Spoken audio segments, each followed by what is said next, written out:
Hey everyone, my name is Jeremy Windsor. I am a middle school and high school teacher at Saranac Community Schools. Here's a short little clip of me this past fall missing a steelhead. Yes, I do that as well. I tend to lose fish, but I do really enjoy just spending time outdoors. And so that's really what this tournament is about. It's about getting kids outdoors and enjoying our natural resources and appreciating the beauty of the nature that is around them. All right, let's get started. This year's Michigan High School Steelhead Tournament will take place from October 6th through November 12th. I want to start off by talking about our mission. First and foremost, our mission is education. We want students to learn about the natural resources and the interconnectedness that we have with those natural resources. We want them to be stewards. We want them to appreciate and care for our natural resources. And finally, collaboration. We want our kids in this tournament to build lifelong relationships, not only with their teammates and their coaches, but potentially also with some of the other competitors in the field. Who is the tournament open to? Participation is open to all 7th through 12th grade students. Students can compete in teams of not more than 2 individuals. Each team needs to designate a liaison or a mentor or a coach, and that individual will be identified on the registration form. Students can choose to compete individually as well. However, it's important to always have an observer present. We don't want students ever out fishing alone. Our tournament entry. In order to enter the tournament, our students need to fill out the registration form completely. There's also a $30 registration fee. There's some information here on this slide regarding how to go about paying that registration fee. If neither of the methods that are identified here work, please feel free to shoot me an email.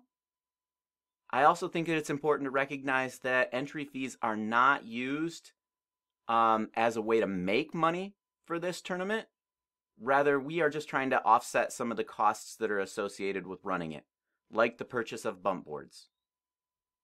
When will the tournament take place? Let's start with registration. The registration will be open from Tuesday, August 1st through Sunday, September 10th. The start of our tournament is Friday, October 6th at 5 p.m. There will be a calling card code that is released at that time. That code will need to be put on the calling card, and every photo that is submitted for the tournament, we need to visibly see that calling card code written across your calling card in every single photo.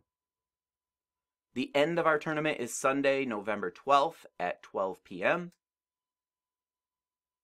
This will grant all of our competitors 5 full weekends of fishing.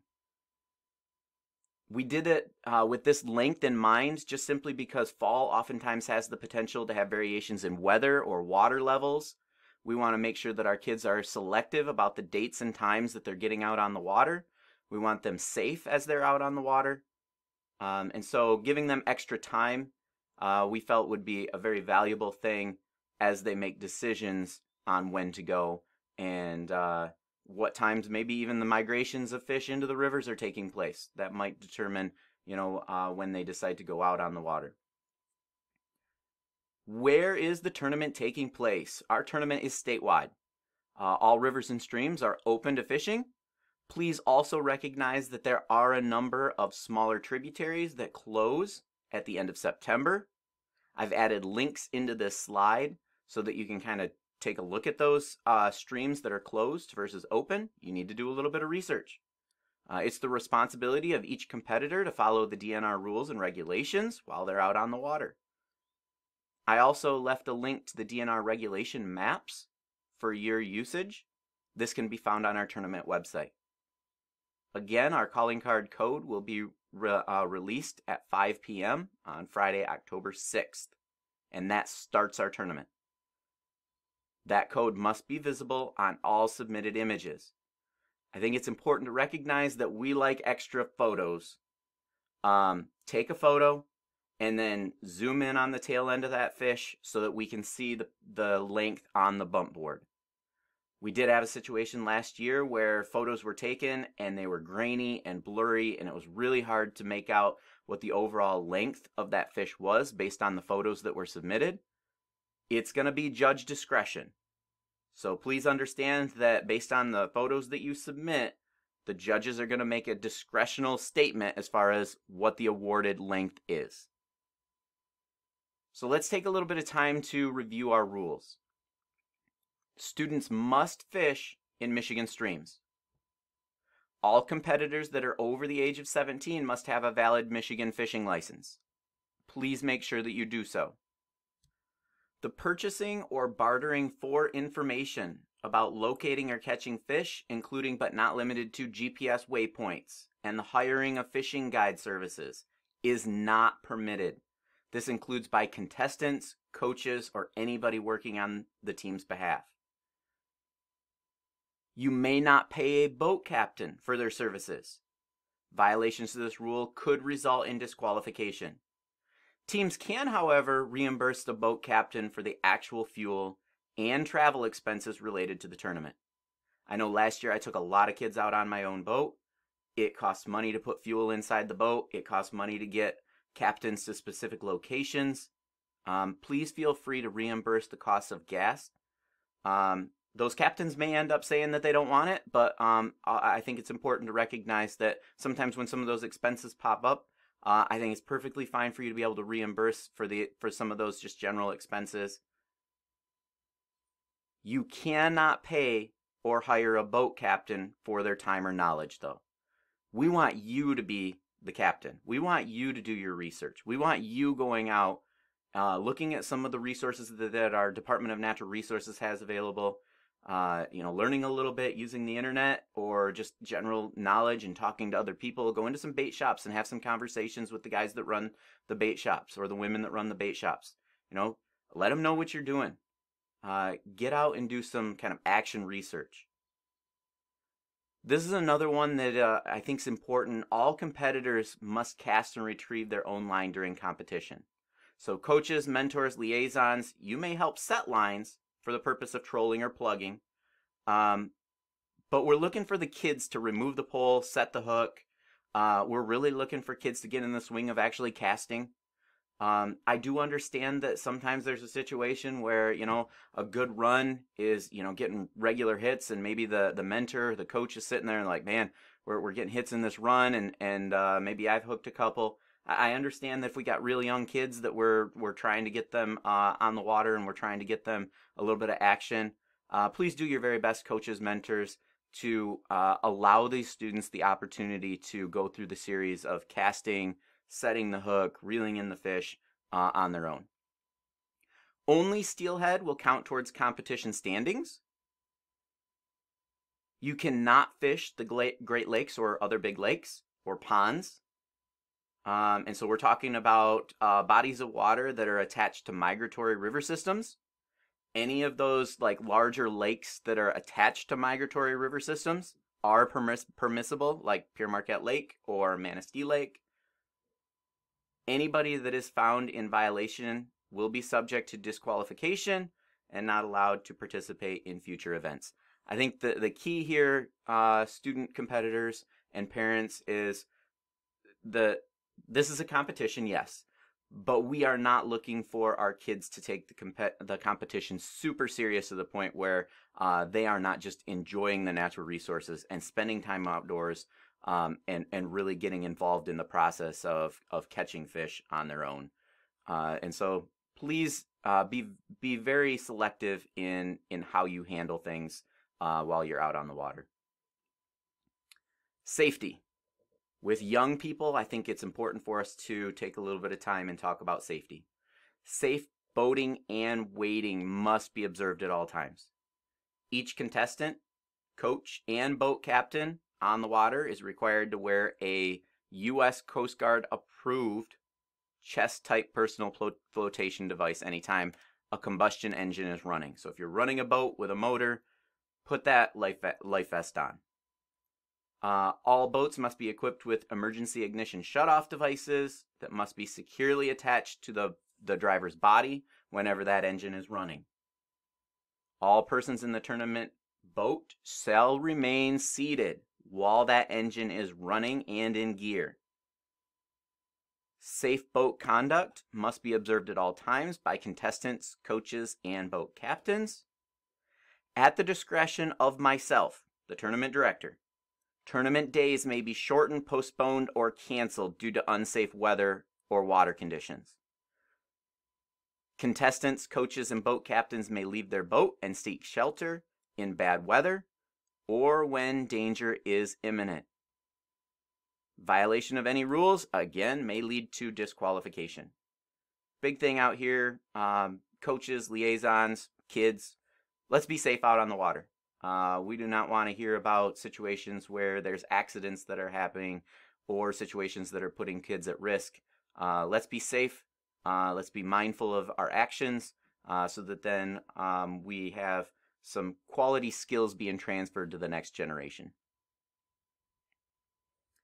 All right, submitting entries and placement. Each steelhead that is caught during our tournament window will have a photo taken of it. The fish will be placed on its anatomical right side with its head touching the bump board.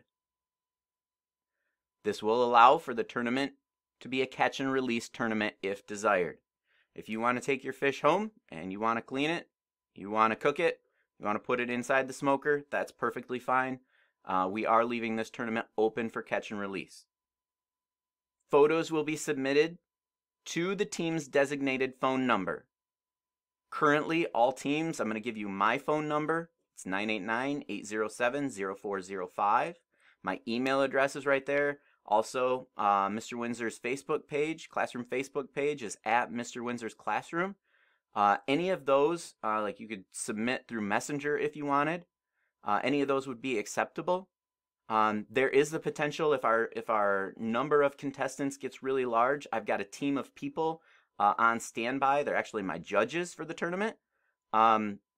Potentially, we could be kind of separating out teams based on geographic region and sending you a different phone number to submit your photos to. So that's kind of a to be continued. The fish's total length will be added to the team's overall score. The 3 largest fish will be scored for each team. I will do some updates over the course of the tournament, not only on Mr. Windsor's Classroom Facebook page, but I'll also shoot some things out via text message once I start getting all of those numbers from all of you. Submit all photos of any fish that you've caught. We do have a number of special awards from some tournament sponsors. Like, for example, I've got a prior student that has his own small business where he creates some bass fishing lures. He said, hey, I don't have resources that are specific for steelhead, but you know what, I'd be glad to donate some things for the tournament.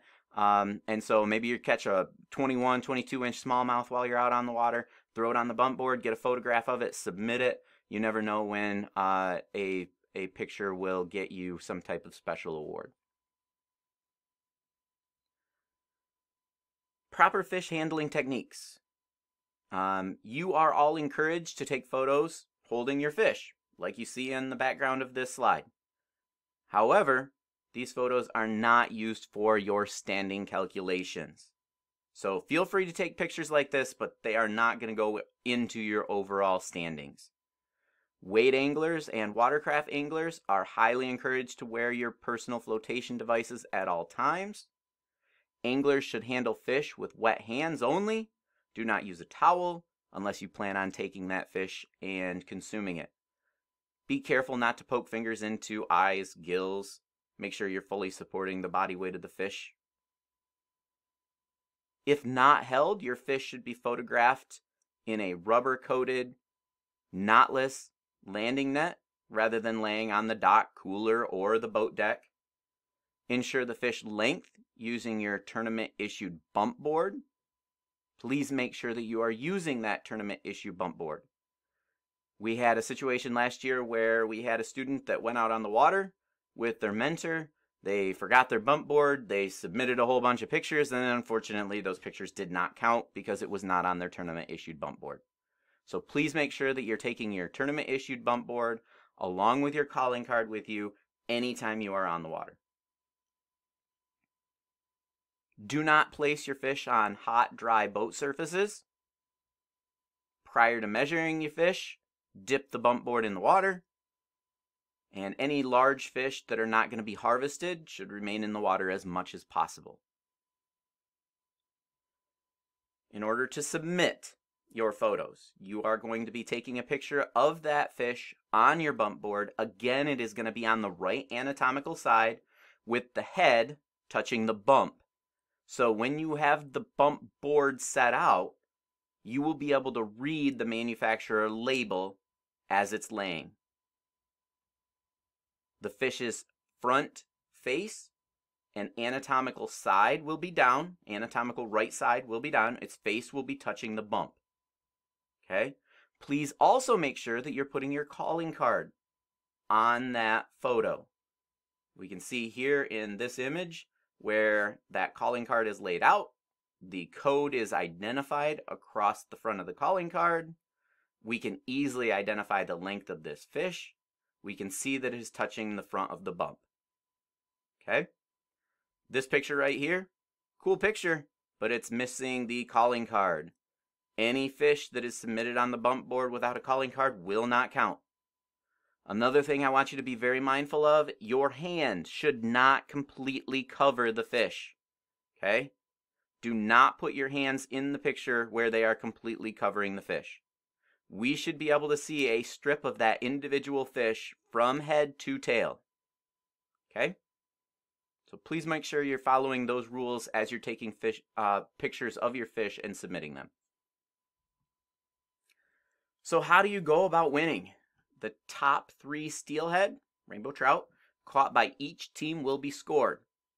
We are going to sum the lengths of those fish in inches. So for example, if Team A had a 24-inch steelhead, a 15-inch steelhead, an 18-inch steelhead, their total length is 57 inches. If they were to then catch a 19-inch steelhead and submit that, it would replace their smallest fish, which was 15 inches. So they would upgrade in their overall standings. You are not limited to your first 3 fish. Team B might catch a 20-inch steelhead, an 18-inch brown trout, a 26-inch steelhead. That is only a total of 46 inches because brown trout are not scored for this tournament. Super cool. Take a picture of the brown trout, send it in. It might get a cool award, but please understand that brown trout will not be scored for this particular tournament. This tournament is designed to allow our youth anglers an opportunity to get out and enjoy our natural resources. We're adding in a little friendly competition. The desire is to build future stewards of our natural resources. We all appreciate the resource. We all appreciate the sport of angling. This tournament is intended to be a reflection of this passion that we all have. Camaraderie and stewardship are the prize, not an award. So please understand that earning awards, this is a secondary thing in the tournament. That is not our main goal.